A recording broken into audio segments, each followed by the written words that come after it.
भागवत का जो सार भागवत के अंतिम शब्द में दिया गया है, नाम संकीर्तनम यस्य सर्व पाप प्रणाशनम प्रणामो दुख शमनम तम नमामि हरिम परम। जो वहां पर कहा गया कि जितना वेद है, जितना उपनिषद, उसका सार भागवत है, और भागवत का सार भागवत के अंतिम शब्दों में दिया गया। अन्य शब्दों में पूरे दुनिया का जितना सार है वो सिर्फ अगर एक लाइन में कहा जाए तो इस लाइन में कहा गया, नाम संकीर्तनम यस्य सर्व पाप प्रणाशनम। जब से नाम संकीर्तन आज यहाँ पर जो संपन्न हुआ, भगवान नाम का उच्चारण, ये समस्त कल्मशों से मुक्त होने के लिए, हृदय को शुद्ध करने के लिए, और सद्य सद्य मतलब तुरंत भगवान की अनुभूति करने का सर्वश्रेष्ठ साधन नाम संकीर्तन है। और इसकी जितनी महिमा है वास्तविक और किसी कार्य की नहीं है। इस संसार में लोग करते हैं, बहुत बड़े बड़े पुण्य के कार्य करते हैं, परंतु कहा जाए कि ऐसे कुछ पुण्य कार्य जो लगभग असंभव है करना। जैसे संसार में कोई व्यक्ति गाय का दान करता है, तो गाय का दान सर्वसाधारण नहीं, हर कोई नहीं कर सकता। और आपसे कहा जाए कि यदि आप एक साथ 1 करोड़ गाय का दान करें, तो आजकल तो देखने को भी नहीं मिलता है 1 करोड़ गाय, देखना ही नहीं, दुर्लभ है, तो दान तो बहुत दूर की बात है। तो वहां पर कहा गया है, पुराण में कहता है गोकोटि दानम ग्रहणे खगस्य, तो करोड़ गाय का दान करना, और वहां भी विशेष रूप से ग्रहण में दान का अधिक महात्म्य कहा गया है, लगभग सहस्त्र गुना अधिक फल प्राप्त होता है। तो आपसे कहा जाए ग्रहण में आप 1 करोड़ गाय अगर दान करें तो संभव है? संभव नहीं है। अच्छा, दूसरा फिर ये अगर पुण्य नहीं कर सके, दूसरा पुण्य कीजिए। दूसरा कौन सा? तो कहते हैं कि प्रयाग गंगोदक कल्पवास। प्रयाग में त्रिवेणी संगम में गंगा नदी के तट पर यदि कोई वास करे, गंगा का दर्शन करने से पवित्र हो जाता है व्यक्ति। गंगा नदी के तट पर वास करने में असंख्य जन्मों के पाप नष्ट हो जाते हैं। तो एक रात्रि तो दूर की बात है, वहां पर क्या, प्रयाग गंगोदक कल्पवास। कल्प मतलब जैसे कि लाखों वर्ष। आपसे कहा जाए लाखों करोड़ों साल आप गंगा नदी के तट पर रहे, उतनी तो हमारा जीवन ही नहीं है। तो दूसरा भी कार्य से एकदम रिजेक्ट हो गया, पॉसिबल नहीं। अच्छा, तीसरा कर लेते हैं। तीसरा पुण्य कौन सा? यज्ञायुतम। आयुतम मतलब लाखों करोड़ों, लाखों करोड़ों यज्ञ अगर किए जाए, मतलब वह भी संभव नहीं है। पहले होता था, जैसे भगवान रामचंद्र अश्वमेध यज्ञ किए थे, घोड़े को छोड़े थे, लव कुछ नहीं पकड़ा। युधिष्ठिर महाराज राजसूय यज्ञ किए। पहले होते थे यज्ञ पूर्व युगों में, परंतु आजकल तो लोगों इंटीरियर खराब हो जाएंगे। यज्ञ अगर कुंड लगा दिए घर में और हर रोज अगर यज्ञ शुरू हो गए, और 1-2 यज्ञ नहीं, यहाँ पे लाखों यज्ञ कहा गया, तो संभव ही नहीं है। घर घर में कहाँ कोई कर सकता है, तो वह भी पुण्य संभव नहीं। अच्छा, चौथा कर सकते हैं, सोने का दान तो कर सकते हैं। कितना? तो मेरु सुवर्ण दान। हिमालय से श्रेष्ठ एक पर्वत होता है, तो मेरु पर्वत, तो मेरु पर्वत इतने सोने का दान। चारों कार्य संभव है, चारों रिजेक्ट हो गए। वहां पे कहते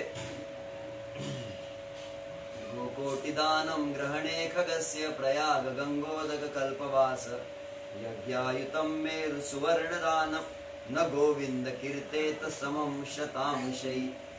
शत अंश, जैसे हम यहाँ पर एकत्रित हुए और कृष्ण के नाम का, गोविंद के नाम का उच्चारण जो किया, केवल जीवा से उच्चारण ही करना है। इतना करने से या तो गोविंद नाम, कृष्ण नाम का उच्चारण करने का कितना फल है, तो बोले कृष्ण नाम उच्चारण का जितना फल होता है, ये चारों मिलाकर भी उसका 100वां हिस्सा भी नहीं है, 100th पार्ट।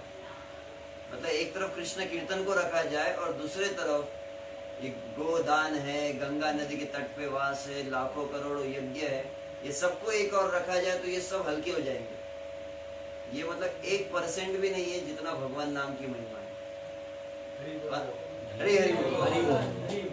हम सभी का विशेष सौभाग्य आप यहाँ पर आज उपस्थित रहे, तो इसी नाम संकीर्तन को, और विशेष रूप से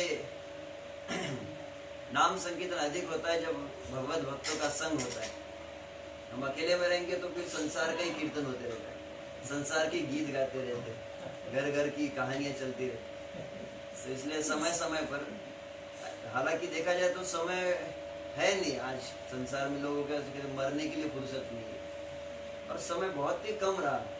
100 वर्ष शतम ही आयु तद अर्धम अजितात्मना। भागवत कहता है, कल्पना करो, मान लो यदि किसी 100 वर्ष की उम्र है, कितना समय शेष रहा, तो कहते कि 100 में से आधा समय तो केवल सोने में चला गया।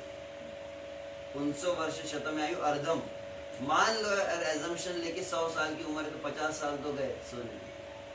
मुग्धस्य बाल्ये कैशोरे क्रीडतो याति विंशति, बचपन में छोटे जो बच्चे रहते तो आधा सोने में, खेलने कूदने में, फिर स्कूल की पढ़ाई लिखाई करते करते 20-25 साल निकल गए। तो 50 तो पहले गए और 20 साल गए बचपन के खेलने में, कितना बचा? कितना बचा? 100 में से पहले 50 चले गए, फिर अब 20 चले गए, अब कितना बचा? 30 शेष रहा ना। जरायाग्रस्त देह से याति कल्पस्य विंशति, परंतु जब बुढ़ापा आता है तो बुढ़ापे में लगभग जब बीमारियों से ग्रस्त शरीर हो जाता है, ना पैर चल सकते, ना डायबिटीज, तो शुगर, तो फिर बीपी, तो फिर हार्ट प्रॉब्लम, दुनिया भर की समस्या, जॉइंट प्रॉब्लम, तो ऐसे बुढ़ापे में व्यक्ति कोई कार्य करने के लायक नहीं रहता है। जैसे होता है ना, आप घर में कुछ वस्तु जो उपयोग की ना हो, जिसको क्या कहते, स्क्रैप, भंगार, समझ लो भंगार, कबाड़ी वाले, तो वो शरीर बिल्कुल कबाड़ी की तरह हो जाता है, किसी काम का नहीं रह जाता। तो वैसी अवस्था में लगभग जीवन के 20 साल चले जाते हैं बुढ़ापे में। अब कितना बचा? अभी तो काम धंधा तो किया ही नहीं, शादी ब्याह भी दुरापुरेण कामेन मोहेन च बलियसा शेषम गृहेषु सप्तस्य प्रमतस्य। बचा हुआ समय में देखे तो लगभग आजकल तो मोदी जी तो 18 घंटा खींच रहे हैं, फिर भी 18 को कम कर दे, 12 घंटा भी पकड़े। आजकल लोग मेहनत करते, स्त्रियां घर में मेहनत करेंगी, पुरुष भी बाहर मेहनत करते, पर हर कोई व्यक्ति दौड़ रहा है एकदम। कहाँ दौड़ रहा है ये भी पता नहीं, जाना कहाँ है वो भी पता नहीं, बस दौड़े जा रहे एकदम, अंधी दौड़ चल रही है। तो आधा समय निकालो, बचा कितना था हाथ में? 10 था। अब काम धंधे में अगर आधा समय चला गया तो कितना बचा हाथ में? अब 5 ही बचा। खाने पीने के लिए तो समय चाहिए कि नहीं? हर रोज का 2-3-4 घंटा तो खाने में, नहाने में, जाने में, गाने में, और फिर दुनिया भर के सोशल लाइफ है उसमें चला। देखा जाए तो कुछ समय बचा ही नहीं हमारे पास। जन्म तेरा बातों ही बीत गयो, तूने कब हो न कृष्ण। तो जीवन जो है, जैसे आप कभी कभी रेती को हाथ में लिए, आप पकड़ने की कोशिश करो तो बहुत छूटते जाता है, जैसे बालू के कण हाथ में टिक नहीं पाते, वैसे हर सेकंड हमारा फिसलते जा रहा है बहुत तेजी से। तो यहाँ जो हम सत्संग में आते, सत्संग वास्तविक बार बार, जैसे मराठी में तुकाराम महाराज कहते हैं, काय सांगावे संतांचे उपकार मज निरंतर जागवती। वास्तविक जागरूकता लाने के लिए जीवन में सत्संग होता है। जब भगवान नाम का कीर्तन हम करते हैं तो हमें वास्तविक जागृति होती है कि हम कर क्या रहे हैं। विश्व से आप 7 दिन या भागवत का श्रवण हो ही रहा है, तो उसमें तो आप और कथा सुनेंगे, मुझे कथा कहने के लिए नहीं बोला है, तो 5